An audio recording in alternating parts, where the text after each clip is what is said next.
Boa noite, Clarissa, tudo bem? Boa noite, pessoal. Vamos esperar mais um pouquinho aí para chamar todo mundo, aguardando as pessoas entrarem.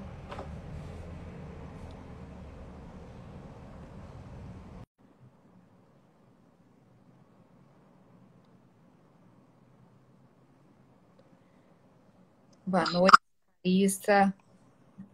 Tudo Olá, bem?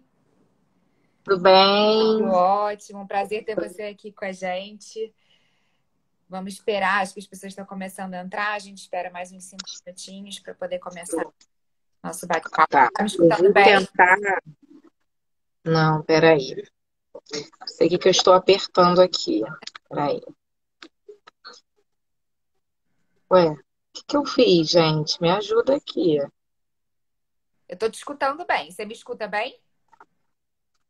Eu tive que botar um filtro porque a professora acabou de chegar da rua, da escola, do dia de trabalho. Então, estou pedindo ajuda aqui da tecnologia Justíssimo. para ficar aqui bonita para a gente conversar. Vamos usar Acho que a deu nosso certo. favor. Então, tá bom. Você me ouve bem? Não, sua voz tá baixinha pra mim. Eu vou diminuir o barulho da minha casa, que ainda tem um barulho alto aqui. Tá. Se não, tento botar aqui o fone, talvez ajude. Tá ótimo.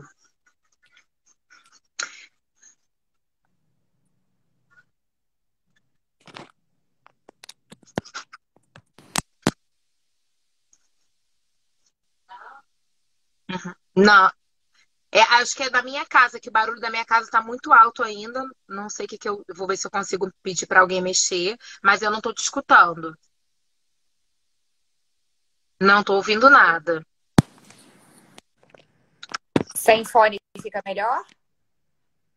Sem fone ficou melhor pra mim. Tá ótimo. Então, acho que é você mesmo, Clarissa, pelo que o pessoal tá falando É aqui aqui. na minha casa, que eu tô pedindo, mas aqui as pessoas. Deixa eu ver se eu, de repente, se eu entro e se eu saio.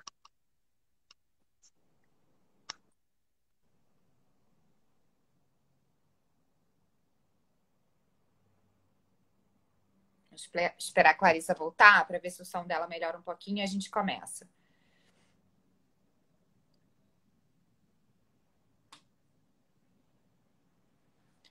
Oi, Rodrigo, boa noite. Júlia, Roberta.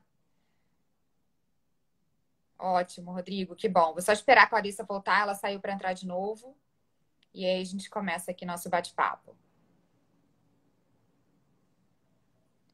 Enquanto isso, as pessoas estão chegando. Para quem não me conhece, eu sou Camila Trindade, faço parte da. Peraí, que a Clarice entrou aqui pedindo autorização.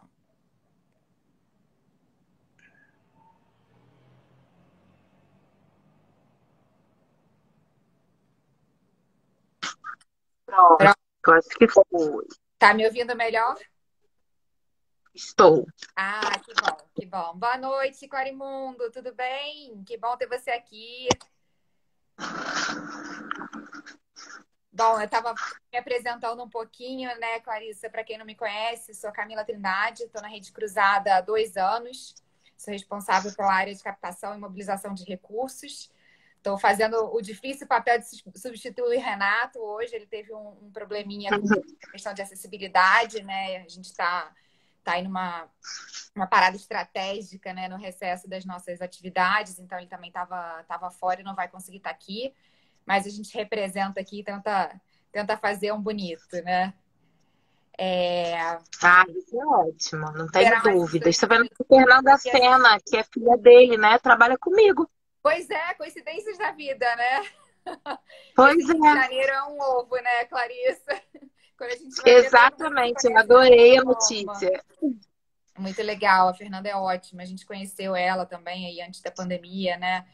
Uma pessoa super especial também, com um super envolvimento com a educação, né? Muito legal. Muito bom, muito bom. Então vamos bater esse Vamos papo. começar, né? Acho que, Clarissa, a gente traz você aqui, né, para a nossa rotina de lives da Rede Cruzada, né? A gente tem feito aqui uma rotina de toda segunda-feira conversar com pessoas de dentro e pessoas de fora, né? As pessoas de fora sempre um pouco ligadas a temas que a gente acha importante, principalmente relacionados à educação infantil, né, educação pelo esporte e transformação, de fato, da sociedade, né, que é um dos nossos principais propósitos. Né? Então, a gente traz hoje você, né, Clarissa. Acho que você pode se apresentar um pouco, né, aí com uma super bagagem, educadora, antirracista, né, professora da Escola Eleva. E aí eu queria que você contasse, depois de se apresentar um pouquinho, né, contasse pra gente como é que foi esse seu mergulho na psicopedagogia, né, e como que isso tem contribuído não só para ajudar as crianças a serem mais inclusivas, né, mas também como que isso funcionou como um processo terapêutico para você, Clarissa, né, mulher preta, honrando a sua identidade, a sua ancestralidade, né? Hoje a gente tem na Rede Cruzada mais de 90% das nossas educadoras são mulheres negras também, né? Então acho que isso também vai ajudar bastante elas a se identificarem. Obrigada pela sua participação, Clarissa. Agora é com você. Tá ótimo. Primeiro, muito obrigada pelo convite.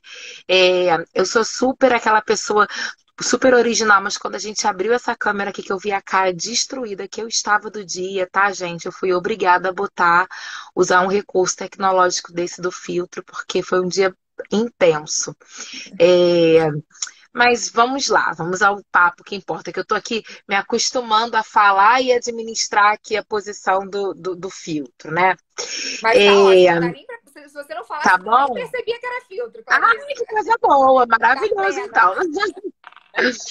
Eu fico muito feliz com o convite, principalmente quando vir falar sobre a psicopedagogia, né? Sobre o enegrecer psicopedagógico, como foi a minha caminhada, como foi o meu processo de casamento com a abordagem psicopedagógica, o fazer clínico psicopedagógico e a minha trajetória de construção identitária, né? Então foi um casamento super importante.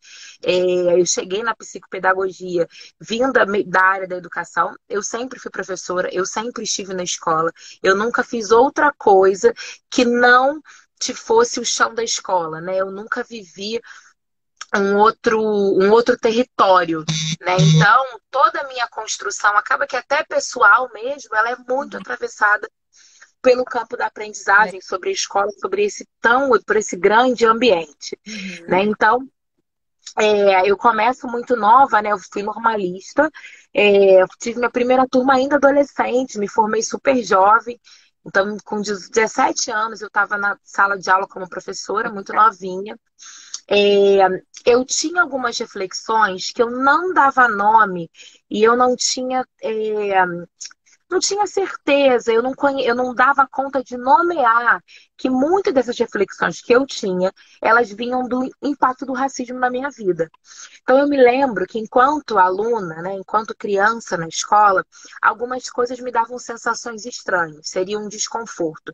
Então eu me lembro, eu guardei durante muitos e muitos anos um livro do que a gente hoje chama do Fundamental 1, que tinham muitas figuras de negros escravizados apanhando, e aquelas aulas, aquela representação, aquilo me incomodava e eu não sabia muito bem por quê.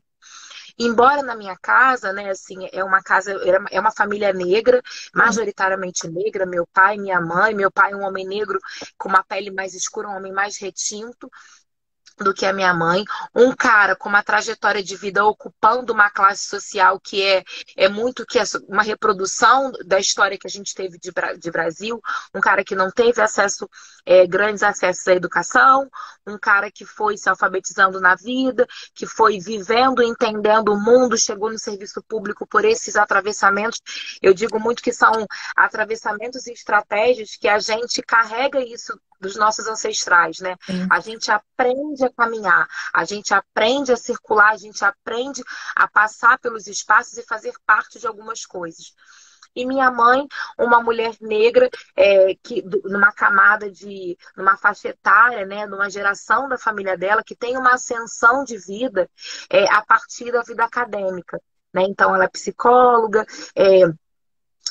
dava com pós-graduação, no serviço público também. Então, essas identidades negras me forjaram até aqui. E naquele momento, apesar de um certo conhecimento sobre o que é ser um corpo negro no mundo, a gente não conversava abertamente sobre sobre essas experiências, né?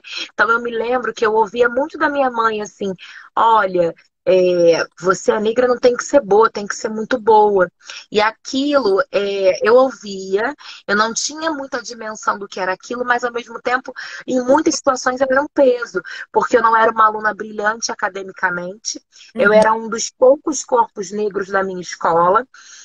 Vivia essas situações, esses incômodos que não dava nome. E aí eu resolvo escolher o caminho, resolvo continuar como eu no chão da escola, vou ser professora, e eu fazia algumas escolhas. Muito novinha, eu me lembro que eu estudava aqueles conteúdos que eu ia explicar para os meus alunos, mas eu pulava aquelas imagens quando isso aparecia no livro deles, né? Então era uma escolha que eu fazia naquele momento, eu pulava aquelas páginas, eu não queria falar, Queria lidar com aquilo, né? apresentando, eu não queria lidar com aquelas imagens novamente, sabe? E eu Aham. comecei a pular isso, sem entender a profundidade do que eu estava fazendo comigo e com E os com outros ele. alunos que passavam na minha vida. O tempo foi passando, as minhas reflexões ficaram ali, eu fui pensando, eu fui vivendo experiências pessoais, né, as minhas experiências no meu campo afetivo, como é que isso se dava, minhas experiências com as minhas amigas, observação das pessoas, e eu fui construindo uma identidade negra nesse processo. E, obviamente, essa construção identitária, ela respinga na minha sala de aula, porque aí eu entendo porque é que eu não queria aquelas imagens e porque que eu escolhia outras. Eu comecei a entender por que que lá na minha infância, no meu período na escola, ao mesmo tempo que isso me dava um incômodo, quando chegava aquele período que geralmente a gente estuda a contribuição da população negra para a sociedade, e as Aham. pessoas falam do samba, as pessoas falam da culinária, aquilo me dava um certo conforto. E eu me lembro que eu gostava muito de olhar a biografia dessas pessoas. Me lembro quando eu fui lá descobri que o Luiz Gama existia. Aquilo me dava um preenchimento e eu fui entendendo o que que era isso. E fui pensando, fui estudando. Até que chegou o momento que eu resolvi colocar isso no meu trabalho de formação, né? Eu faço uma especialização em educação infantil, depois da graduação na pedagogia, e eu escolho que vou falar sobre esse tema. Eu quis falar sobre a infância negra no Brasil.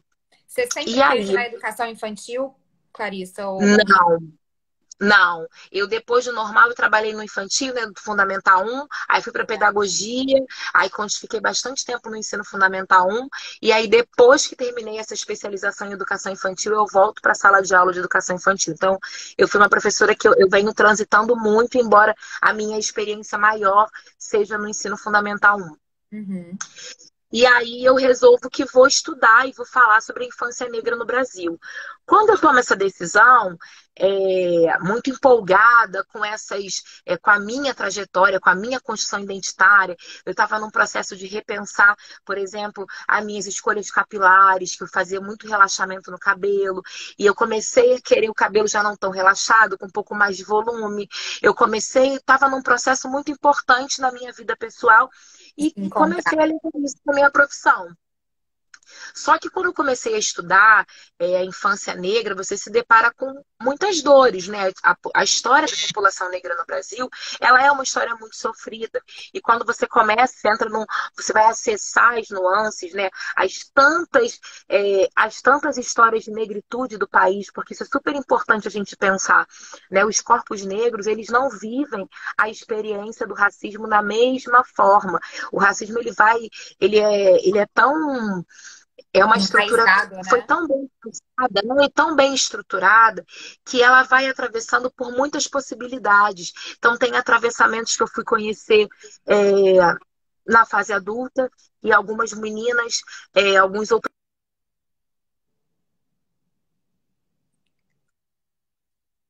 na vida adulta, né? Então, tem uma perversidade, né, dessa ideologia, que ela é como se fosse um polvo, né? Você escapa por um braço, mas daqui a pouco o outro te pega.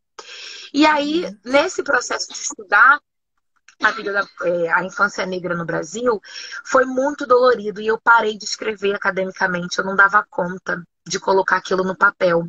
Eu parei de escrever. E aí era o final da minha especialização, tinha prazo para entregar.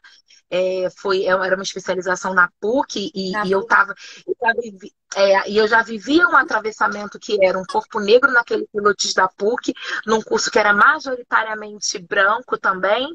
É, a professora que me orientava, apesar de muita sensibilidade e muito desejo de me orientar, não tinha atravessamento nenhum racial sobre isso. Era uma mulher branca que estava pensando naquelas situações, naquela hora, partindo da minha pesquisa. Então, ela se colocou como uma pessoa: olha, eu vou caminhar com você e estou aqui nesse lugar do não saber, mas quero que você construa. E eu não dei conta, até que chegou Hoje uma você hora ela está disse pra falando mim: até. Desculpa te interromper, Clarissa. Eu fiz essa especialização da PUC. Eu comecei ela em 2018, né? E aí, enfim, terminei ano em 2019, né? Depois ali no finalzinho.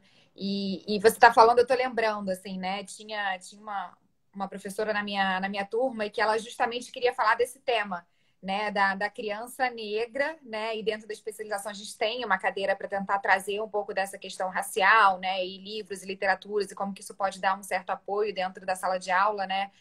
E ela falou isso justamente, claro. eu não tenho referência, né, bibliográfica. A gente tem muito pouco material na literatura, principalmente de educação infantil, sobre essa questão do lugar do negro, né, do corpo negro dessa educação.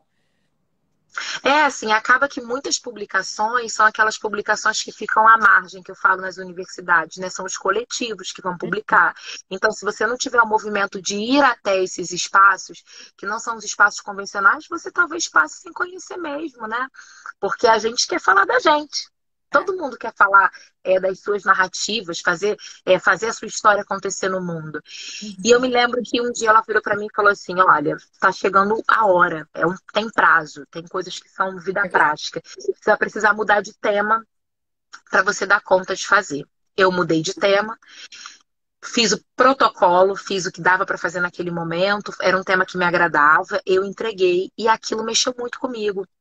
E eu parei de escrever. Não dava conta de publicar artigo, em grupo de pesquisa ficava, ouvia, mas se fosse para colocar no papel não dava mais conta daquilo. Uma insegurança enorme com a escrita, uma sensação de que, sabe, é quase que uma síndrome do impostor, sabe? Uhum. Você vai se desqualificando. E aí eu resolvo fazer psicopedagogia, porque tem um campo, né, na sala de aula que me chamava muita atenção, eu sempre ficava muito curiosa como que a sala de aula era um lugar tão incrível, né, um lugar que une diversas possibilidades de aprender, porque as pessoas não aprendem da mesma forma. E eu ficava muito impressionada como que em dado momento uma linguagem dava conta de atravessar ou não atravessar jeitos de aprender diferentes. Isso me deixava muito curiosa. E eu sempre pensei que a psicopedagogia ela ia tratar dessa minha inquietação, né? De esse olhar mais sensível, de entender, de parar para pensar quais são as escolhas pedagógicas que eu faço para que os meus alunos não estão aprendendo, o que eu preciso fazer para esse aluno se vincular ao prazer que é você descobrir coisas, você aprender coisas. E fui para a psicopedagogia. E saber entender também que cada sujeito traz consigo uma história, né, Clarissa? E tudo isso, né, na Exatamente. forma como essa pessoa tem interesse pelo aprendizado, né? E como que ela interpreta, né, cada situação. E ela aprende, como você falou, né? Sim. E aí eu cheguei no ProSaber para fazer minha especialização em psicopedagogia. E eu comecei a essa nuvenzinha da escrita voltou por conta da temática, a gente começa a se aprofundar. Eu me lembro de muitos momentos específicos da psicopedagogia, mas de uma aula em que a gente estava falando da importância da gente se ver objeto de amor, da pessoa se ver como objeto de amor, o quanto isso é fundamental para a construção da autoestima. E eu me lembro que eu saí do ProSaber no Maitá, aqui no Rio, na Zona Sul, até Jacarepaguá, aos prantos. Chorava, pensando no qual era a possibilidade das crianças negras se verem como objeto de amor na infância. O que tem em volta? Qual é a cor do simbólico? Né? O quanto que a gente precisa fazer uma revolução nessa primeira infância para que as pessoas se vejam diferentes, para que elas se vejam possíveis.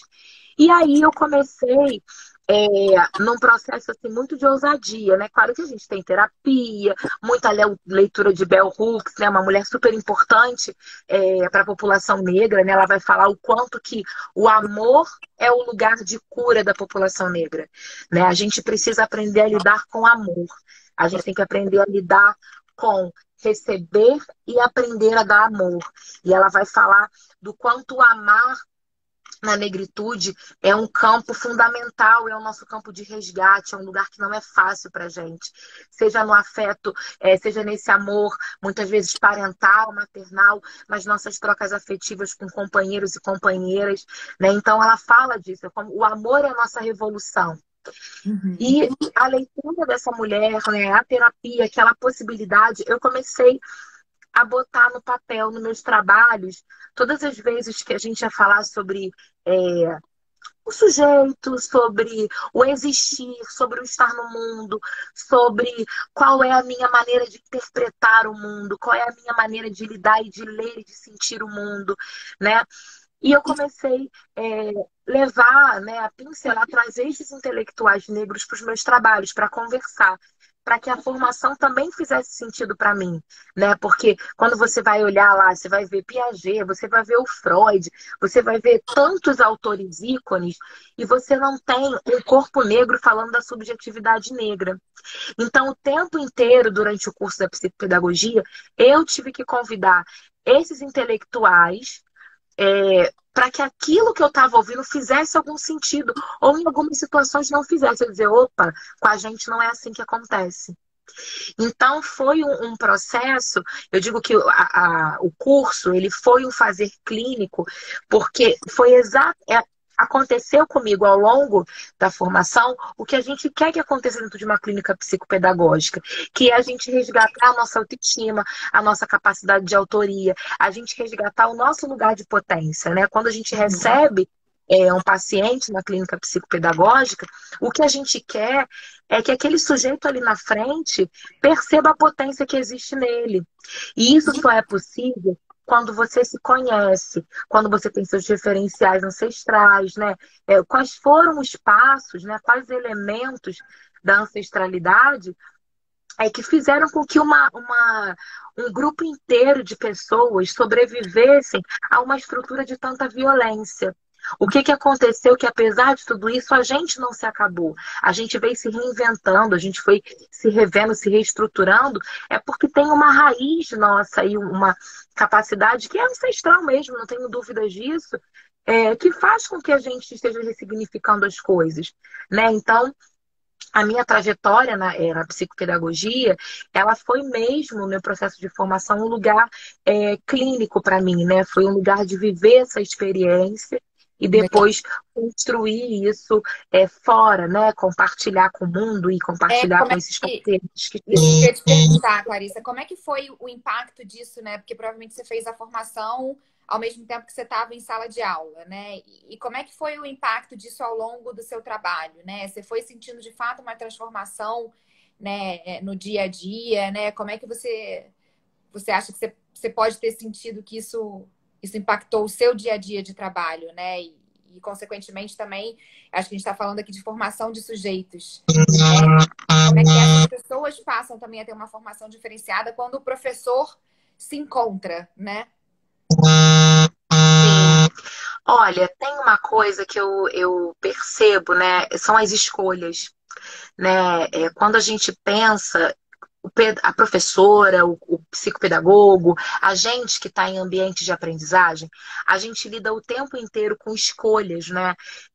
Nós somos muito responsáveis pelo imaginário social que as pessoas perpetuam, que perpetua-se por aí, né?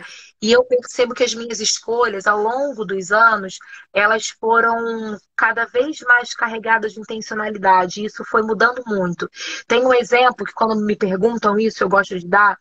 tem um livro que eu amo muito, né? Todas as vezes que eu falo, as pessoas que se tiver alguém que já me escutou vai dizer, Clarissa vai falar de novo do Menino Nito da Sônia Rosa. Vou falar de novo desse Nossa, livro. eu tenho uma filha de 3 anos, eu leio muito ele com ela, muito. Eu Esse livro é amo. maravilhoso, maravilhoso. É maravilhoso.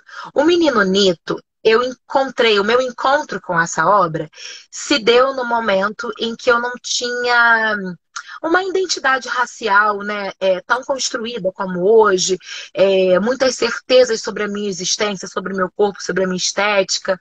E Uhum. aí eu era uma professora, mas fui uma criança de pouquíssimos referenciais negros na literatura.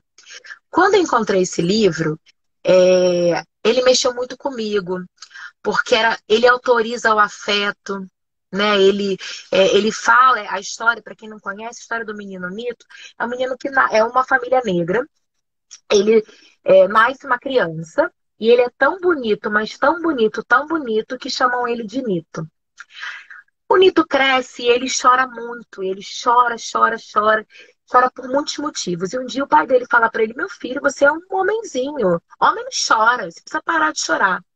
E ele vai engolindo os choros, né? Então, e aí tem um dia que é muito difícil na vida dele, porque ele dá uma topada, ele tropeça, alguma outra coisa acontece que dá errado, e ele chega em casa, ele acaba ficando doente.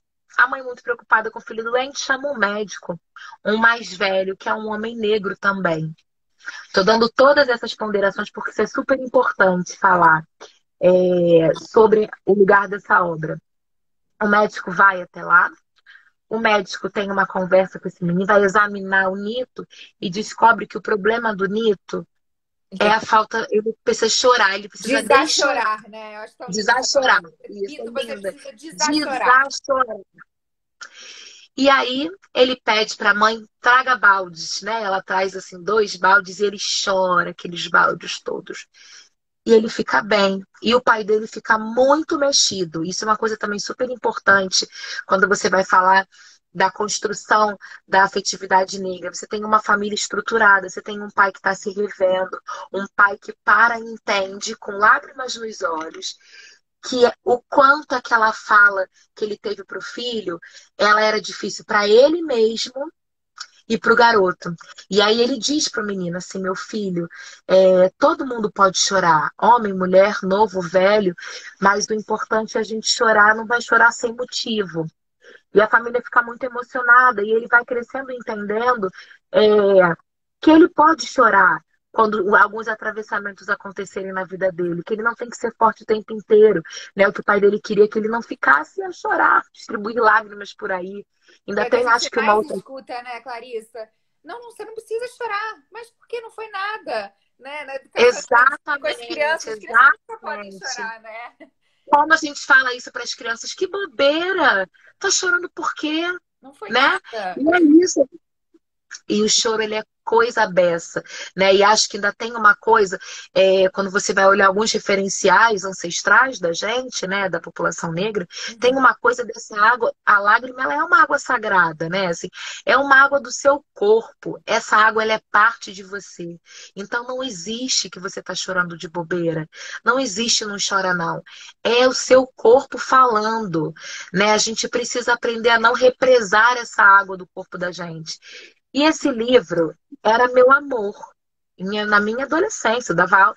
E ele foi, cada vez que ele voltava para a sala de aula comigo, eu percebia a leitura dele diferente. Uhum. Naquele primeiro momento, quando eu li a primeira vez para minha turma muito nova, era só o livro que tinha me atravessado, eu tinha gostado. Depois era um livro que falava de uma emoção muito específica. Depois ele passou a ser o livro que trazia uma família negra num papel não estereotipado. Era o livro que trazia uma família negra é, com essa estrutura de troca, de escuta. com essa estrutura de relação afetiva. Depois passou a ser um livro que me deu a possibilidade de dizer isso que eu estou falando agora. Olha como ele trata a água do nosso corpo, o lugar dessa existência da nossa lágrima. Então, as escolhas ao longo da minha caminhada, elas foram ficando cada vez mais significativas, né? Então, tem muita intencionalidade, porque a gente precisa, é uma escolha diária ser um educador antirracista, né? Mesmo sendo um corpo negro, porque a estrutura do currículo, o campo epistemológico, ele é racista. Então, apesar do meu corpo, apesar da minha ideologia, do meu posicionamento no mundo, eu preciso de escolhas pontuais e intencionais para dar conta de uma prática antirracista. Eu preciso olhar para o que está posto à minha frente ali no currículo, num livro didático, ou numa informação, e pensar como que eu faço para descolonizar essa informação? Como é que eu faço para levar isso para a sala de aula sem dar essa mensagem? Porque essa mensagem eu não quero mais dar. E eu acho que você traz, né, um detalhe, acho que super sutil, né, e só quem está envolvido nisso, né, consegue enxergar que é isso, né? O Menino Nito é uma família negra, né, e num papel padrão, né? E como é que você consegue usar a literatura, né, e outras ferramentas? Queria que você pudesse falar um pouquinho disso, Clarissa, assim, quais ferramentas você consegue usar, né, para que te auxiliem nessa reconstrução dessa identidade racial, né? Que o negro, ele não é só o porteiro do prédio, ele não é, né, só a cozinheira, né, e não desmerecendo nenhum desses papéis, né? Mas eu acho que principalmente para criança negra, né, assim, como é que ela se vê num lugar que ela pode de fato ser, almejar, ir além, né? Se puder falar um pouquinho disso, assim, né, de ferramentas que você consegue usar dentro de sala de aula que te auxiliem, né, a criar essa reconstrução dessa identidade racial.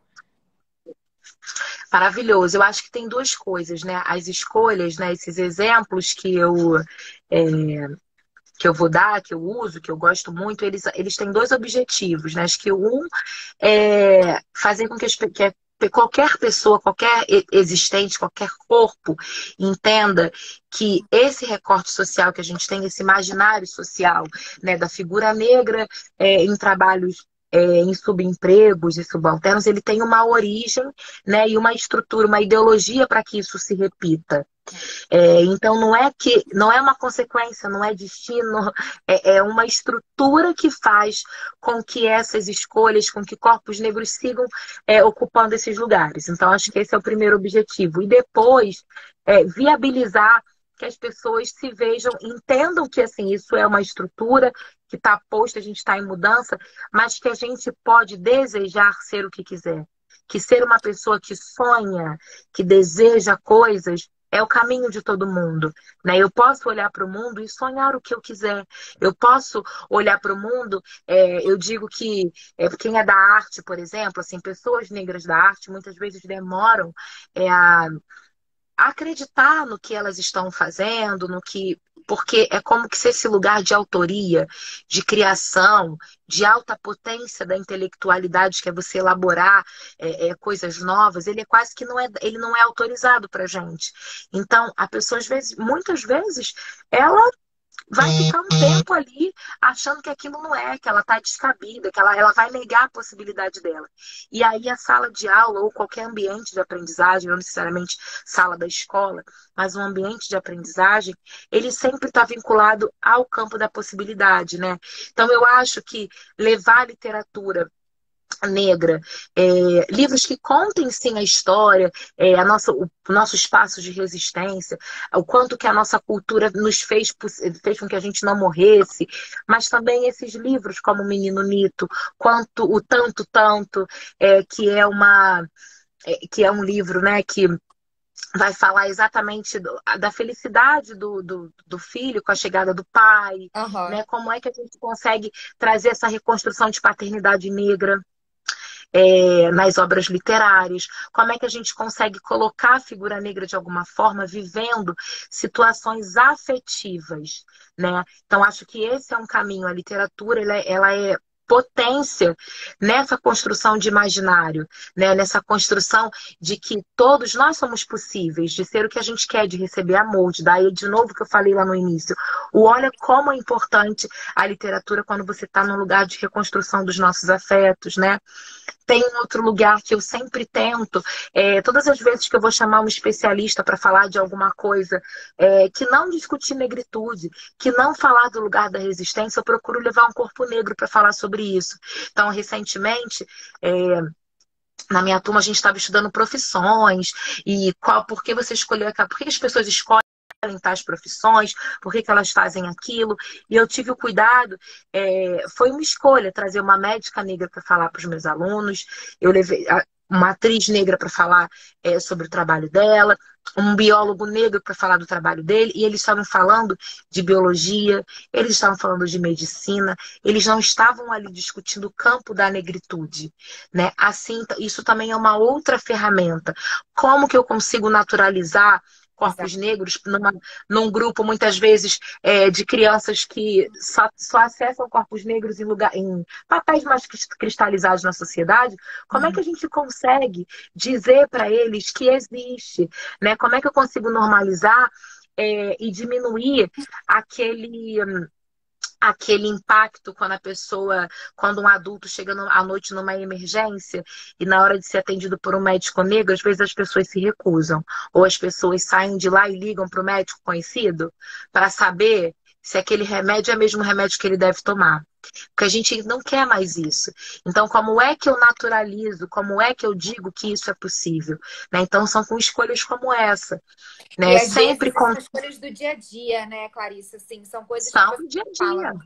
Principalmente as crianças, elas absorvem, né? E tiram suas próprias conclusões, né? Quando observam, né? E quando você passa a escolher, é o que você falou, né? A escolher um médico negro, né? Escolher um biólogo ou qualquer que seja a especialidade. Isso faz parte do dia a dia da criança, né? E não é mais uma referência simplesmente de subemprego, né? Você cria uma naturalização dessa realidade, né? E isso é muito legal que você traz, assim, né? Como trazer isso para a discussão sem que isso seja de fato um tabu, né? E isso é natural.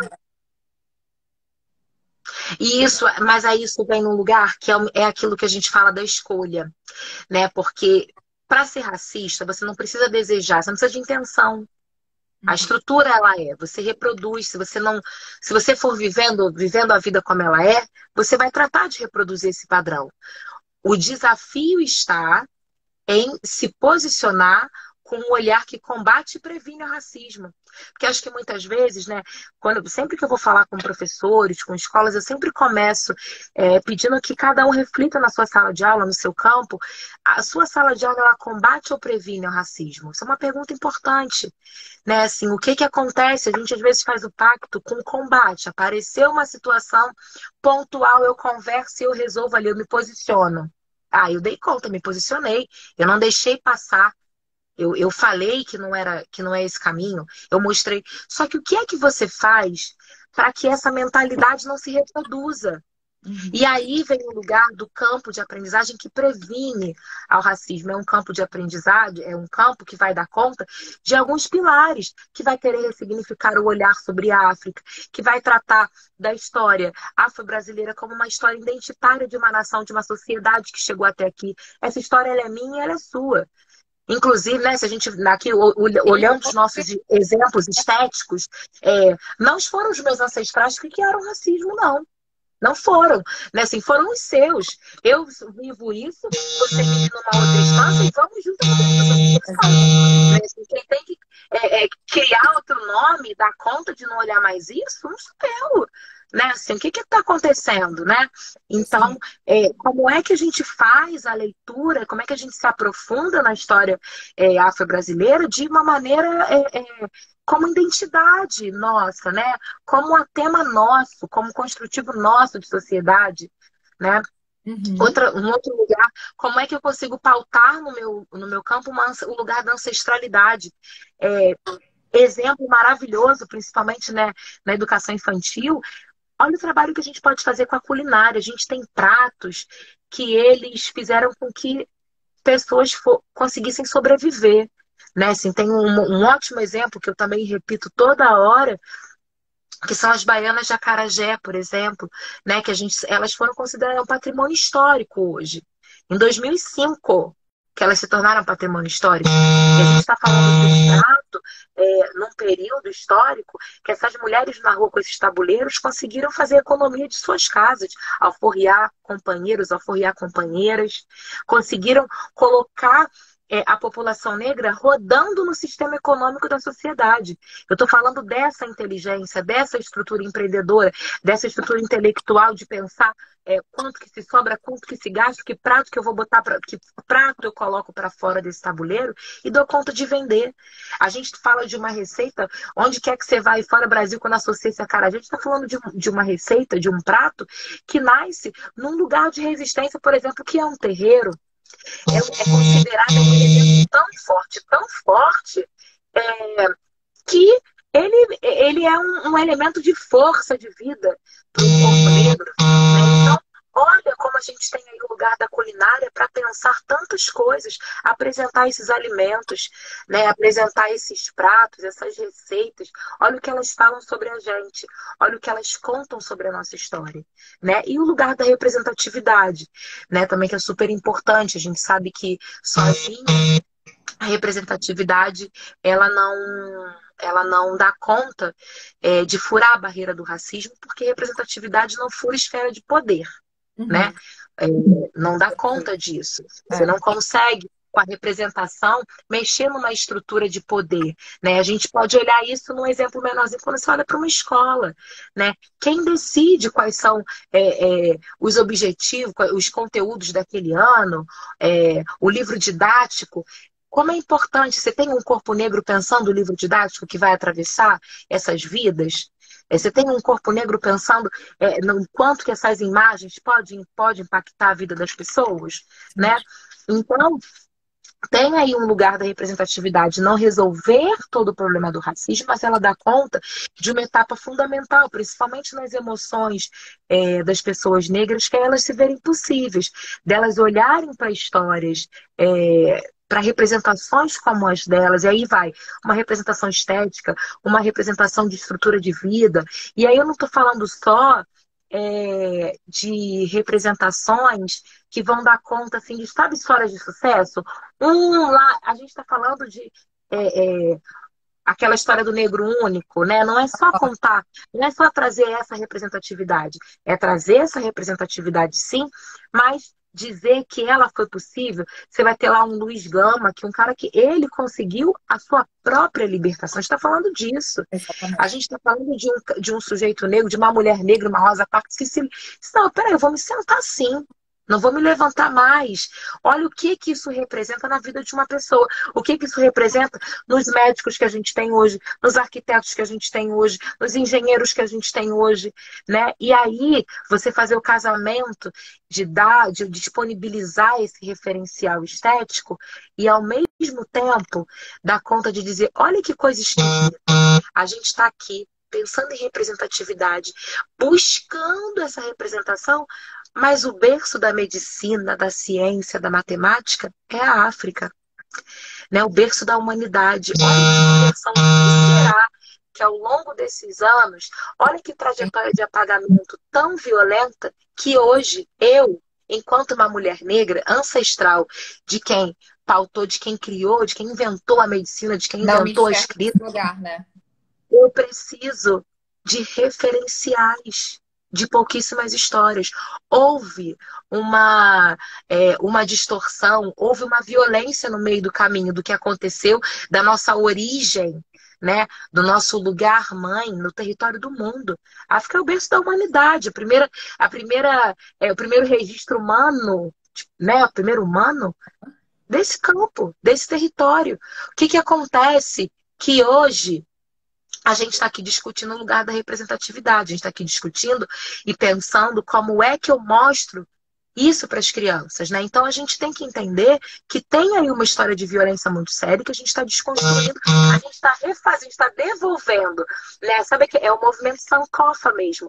A gente está voltando, né? A gente está e ao longo desses anos todos que a gente viveu, né? De muito de escravização e de pós-escravização, o movimento é todo esse, é de resgatar o nosso lugar, resgatar a nossa potência, Reaprendizado, né? né? É de reaprendizado. Muito legal. Acho que é E isso hoje mesmo. tem muita coisa, né, gente? Tem muitos jogos, tem muitas páginas que oferecem brincadeiras, jogos, livros, né? Muitos autores. Acho que outra coisa que é bacana que eu não falei é quando você vai contar uma história, é, como essa, como eu falei do Menino Nito, é importante mostrar o rosto da Sônia Rosa. Ela é uma mulher negra. Você vai ver, né, tem um livro que eu amo, o Caderno de Rimas, Caderno Sem Rimas da Maria, do Lázaro Ramos. É uma graça que são palavras que foram inventadas pela família Ah, que legal, isso eu não para conheço. nomear para nomear as emoções. Então tem uma que é minha preferida, que é o deguindacho, que é o carinho demorado no cacho, que ela pergunta pro pai, por que que quando ele vai fazer um carinho na cabeça dela, demora? E aí ele vai falar dessa sensação do cabelo crespo, que o meu dedo fica preso e o carinho demora um pouco mais. Então, quando a gente conta uma história dessa, seja para criança, que é importante você dar o rosto dessas pessoas, né? Parar para pensar que tem um campo editorial aí que durante anos não publicava rosto negro desses autores. Né? O autor escrevia e o rosto negro não era publicado porque o rosto negro no livro não vendia. Então é importante a gente se atentar às sutilezas. Uhum. Né? Assim, é muito, Eu Virgínia acho que isso Bicudo, transborda a sala de aula também, né, Clarissa? Acho que isso vai para muito, dentro de casa, né? O quanto que é a muito. importância desse transbordamento, dessa ressignificação dentro da nossa própria casa, né?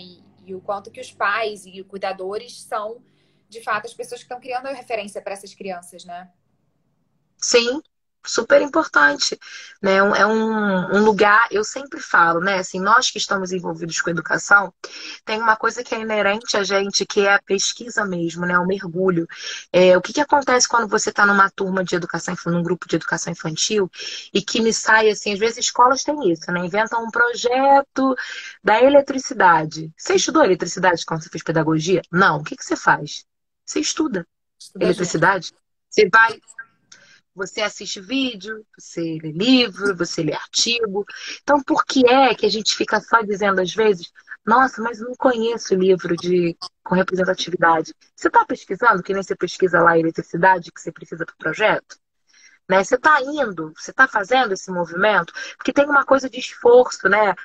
O livro da Djamila, o que acabou sendo mais vendido aí no ano auge, quando entramos na pandemia, o manual antirracista, ele fala desse lugar da gente se sentir um pouco. Tem esforço, sabe, gente? Ser Uhum. antirracista tem esforço. Você vai ter que se esforçar, a gente vai ter que se desconstruir. Sabe aquilo de se olhar todo dia e falar, opa, por que que eu estou escolhendo isso e não aquilo? Né? Eu, por exemplo, uso no meu computador, nos meus cadernos de planejamento, está escrito lá os 4 pilares de educação antirracista, porque eu preciso olhar para eles toda hora, cada vez que eu planejo uma aula.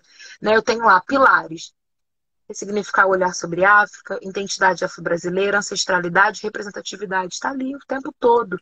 Né? Aquilo está o tempo todo aos meus olhos. Não existe, eu não tenho que ter uma aula disso. Se eu estou falando de matemática, de que maneira eu estou sendo antirracista na minha aula de matemática? Eu vou Isso buscar tem um que caminho. tá permeando tudo, né? Todos os temas, né? Tem que Tudo, ser todos os temas. perfeito. Muito legal. Eu vi Muito que a bom. gente botou uma caixa de perguntas. Tem A pergunta? gente Porque tu fala botou, assim, por pra enquanto, não você temos nenhuma falando pra pergunta. caramba. É, Não. não, mas vamos lá. Clarimundo, quer fazer alguma pergunta? A gente tá bem de tempo? Eu também sou A super gente sem está bem, a noção. gente tem mais 10 minutinhos, né? Então, vou reforçar aí, Falo. se alguém quiser fazer alguma pergunta, a gente vai conversando, né? A gente se perde, o tempo passa rápido, né? Uma hora parece muito quando a gente vai conversando, Pois é. acaba ficando pouco, né? Mas muito bom, acho que você trouxe temas muito relevantes, né, Clarissa? Assim, e assim, eu vejo muito, assim, acho que a gente falou no início, né, da nossa conversa, acho que talvez seja o que a gente hoje tem trabalhado muito dentro da Rede Cruzada, né? Que é esse autoconhecimento, né, das nossas educadoras, né? E como é que elas se reconheçam nesse papel, né? Então, você falou um pouquinho lá nisso, se puder repetir, assim, Posso. algumas dicas para que É, elas possam se encontrar, né? E eu acho que eu acho que para você trouxe muito essa questão da dificuldade que você teve no momento que você teve que botar no papel e escrever, né, sobre esse lugar seu, né? E aí, como é que é trabalhar isso, né? Eu acredito que para muitas delas seja difícil, né, trabalhar esses temas, né? E se colocarem é, nesse lugar e se enxergarem no dia a dia, né? E como às vezes, não sei, de repente ter que pedir ajuda, né? E ver que está tendo uma certa dificuldade ali, como é que a gente consegue transformar isso, né? Essa dificuldade em uma nova habilidade, né? Em uma potência ali dentro. Se você puder passar também para a gente alguns aprendizados do seu eu acho percurso. que tem uma coisa na construção do sujeito negro, né? Assim, do educador negro, do psicopedagogo, né? A gente está aqui também muito para falar sobre psicopedagogia. Eu acho que tem uma coisa que a psicopedagogia preta, né? Que é o que eu estou desejando para esse mundo, que a gente dê Uhum. conta de olhar para esse enegrecer psicopedagógico. É uma psicopedagogia que se ocupa de colocar a gente em contato com o espelho, assim, olha, conheça o seu lugar de potência, conheça quem é, né? Um sujeito negro que não se entende enquanto corpo negro no mundo, muitas vezes é um corpo que sofre, né? Porque o que a gente tem de referencial são estruturas que vão descaracterizar a nossa forma de estar no mundo, né? Vai descaracterizar a nossa estética, descaracterizar o nosso funcionamento, né? Então acho que, eu não sei se é bem uma dica, mas eu acho que é o quanto que a gente precisa se conhecer e se validar quanto pessoas negras, né? Assim, é um atravessamento, né? Assim, as afetividades, elas vão se dar diferente pra gente. Elas vão se dar num outro lugar. E como é que eu me construo, então, no amor sobre isso? Como é que eu me construo me amando? Como é que eu construo esse lugar de autoestima? Né? Como é que eu me percebo um corpo negro, mas eu sou um referencial para todos os meus alunos? Nós somos grandes referências. É um lugar de altíssimo potencial, altíssimo, né? Assim, a gente geralmente é um lugar, toda criança ama essa professora, né? Ama esse cuidador, ama quem está ali te dando a mão, te possibilitando crescer, te possibilitando aprender. Então a gente precisa olhar para a gente com esse mesmo afeto, né? E entender o que é ser um corpo negro, o que é que faz um corpo negro sobreviver. Então acho que é muito um convite, né? Assim, enquanto para educadores negros, né? Eu acho que a gente está falando aqui de um grupo da Sim, rede são muitas mulheres negras enquanto muitas educadoras. mulheres, exatamente. Como que a gente abraça a nossa história de mulher negra? É sobre ser negro, é mais do que não é sobre ser mulher, é sobre ser um corpo negro. O que isso significa para mim? O que que eu entendo disso? O que que eu entendo do pensar negro? O que que eu entendo do agir negro? Porque é um diferencial. E nós temos os nossos intelectuais, nós temos uma série hoje, dos nossos pensadores, né, das nossas pessoas que estão pautando as nossas narrativas.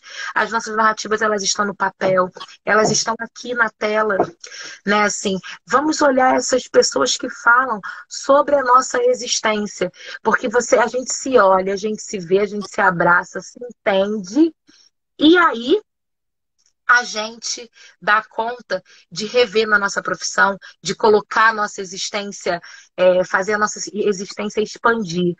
Né? Tem o Rodney Williams, que é um grande referencial para mim. Eu acho que é um homem que não dá para ninguém no mundo passar sem conhecê-lo, né?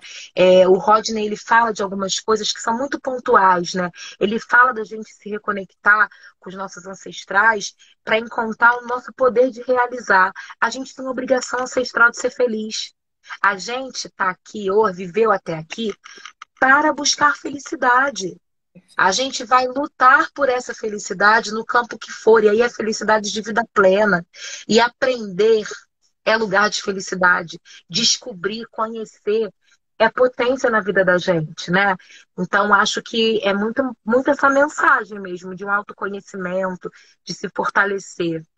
E aí Perfeito. veio uma pergunta aqui que eu O consigo Rodrigo responder perguntou rapidinho. pra gente.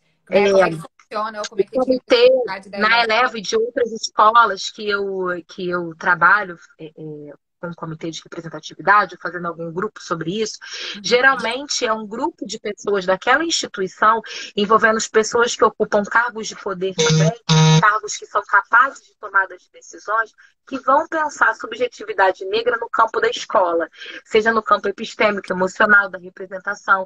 Então, dentro desse comitê, a gente tem várias pessoas de vários campos de atuação de uma escola, administrativo, de RH, você vai ter alguém que pensa currículo, que está olhando para as nuances e para a subjetividade das narrativas negras nesse espaço. Então, a gente vai pensar, temos que contratar professores, vamos escolher professores negros, a gente não tem professor negro na área de exatas, precisamos fazer isso.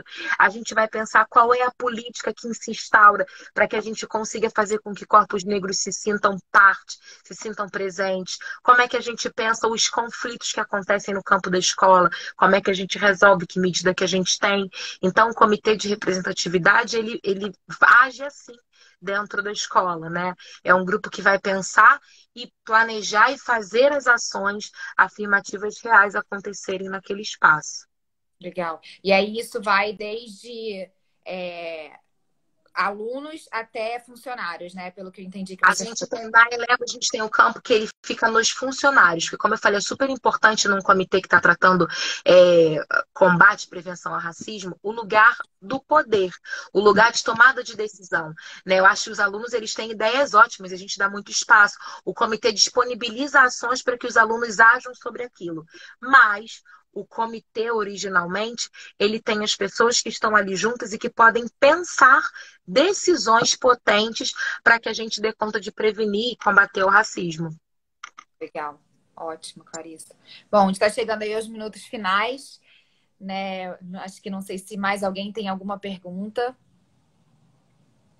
Acho que não. Queria muito te agradecer, Clarissa. Acho que foi assim, um papo muito importante, né? A gente trata de temas muito, muito profundos, né? E muito pertinentes, né? Acho que essa discussão e esse papo ele começa aqui, né? A gente, como Rede Cruzada, te agradece muito. A gente tem um papel muito relevante na sociedade, né? Eu acho que principalmente quando a gente fala de educação infantil, na formação dos futuros cidadãos, né? Então, acho que essa responsabilidade ela é muito grande, né? Então, a gente está formando aí as próximas gerações, né? E sonhando com esse mundo de fato antirracista, né? Então a gente conta com você, te agradeço. Acho que a gente agora tem um canal mais que aberto aí para que a gente possa continuar Com falando, certeza. né? Eu deixo aqui também, se alguém não ficou com dúvida ou não teve coragem de perguntar aqui na live, né? Eu acho que também podem mandar mensagem aí tanto para o Instagram ou para e-mail da Rede Cruzada, que a gente entra em contato, né, e conversa com você. Clarissa, muito obrigada. E a gente com certeza vai ter novas oportunidades de estar falando. Sim, eu vi muita gente querida, gente que eu amo muito, muito obrigada. É bom reencontrar gente que a gente tem saudade, né? Então, muito obrigada pela escuta. Foi ótimo, eu adorei. Contem comigo e a gente vai conversando, tá Muito bom? bom, Clarissa. Muito obrigada. Vai estar gravado, né? Como o Rodrigo falou, e vai estar no nosso YouTube para quem não pôde assistir toda a live. Uma aula aqui da Clarissa. Deixa Um comigo, beijo, Rodrigo. Já gente. tive uma aula com a Joana antes da live. Obrigada, Um Clarissa. Um beijo beijo. grande, Tchau, boa noite, boa tchau. semana. Tchau, tchau.